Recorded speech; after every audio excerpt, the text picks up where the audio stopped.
the fear that swallows up all other fears, including, biggest one of all, the fear of man, is the holy fear of God.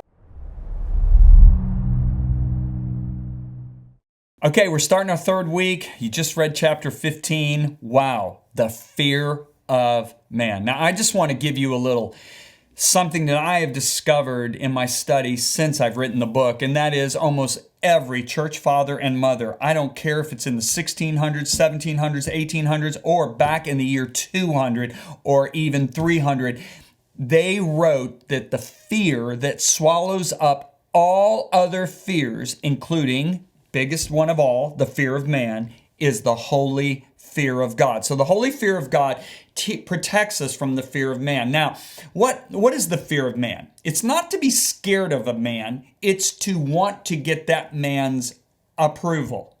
Now, Paul made this statement in Galatians chapter 1, verse 10. He said, does it sound as if I'm trying to win human approval? So in other words, is my motive to win others' approval? He said, no, indeed, with an exclamation point. What I want is God's approval. Am I trying to be popular with people? If I were still trying to do so, I would not be a servant of Christ. Wow, there is so much here.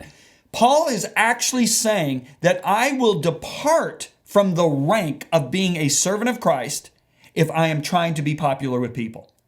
So I want you to be really gut level honest with yourself.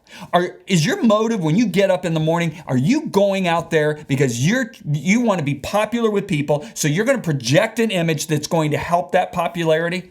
Is that your motive? If that's your motive, you're going to see it all burned up at the judgment seat. And I know you don't want that. This is what you want. You want to be rewarded at that judgment seat. So you don't want an entitled attitude. You don't want an attitude of, oh, I'm going to do whatever it takes to be popular. I'm going to do whatever it takes to be known by people.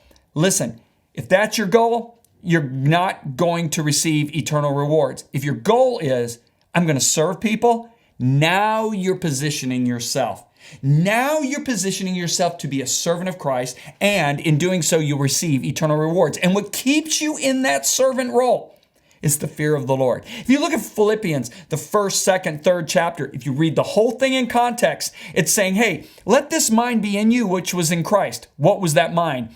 Do nothing through selfish ambition or conceit, but in lowliness of mind, esteem everyone else better than yourself. He said, let this mind of esteeming others better than yourself be in you that was in Christ. And then he talks about Christ, who humbled himself and became obedient to the point of death. And then he goes on in the next verses and starts talking about working out our salvation with fear and trembling. For why? It is God who is at work in you both to will and to do of his good pleasure. So if you're in the fear of the Lord, what happens is it keeps God's voice of working in you very clear. In other words, there's a connection there. And now you're going to do what pleases him, not what pleases others. Now, this is a trap that people can fall into.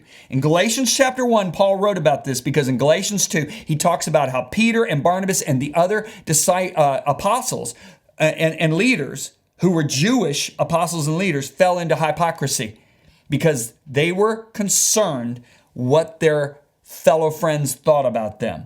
So this is why I believe Paul opened up that book of Galatians with, hey, if I still am trying to please people, I exit being a servant of Christ. I know you want to be a servant of Christ, and I want to encourage you. Keep the fear of the Lord burning in your heart so it keeps you in touch with your motives, so that it keeps you in a place of being a servant instead of somebody who is entitled.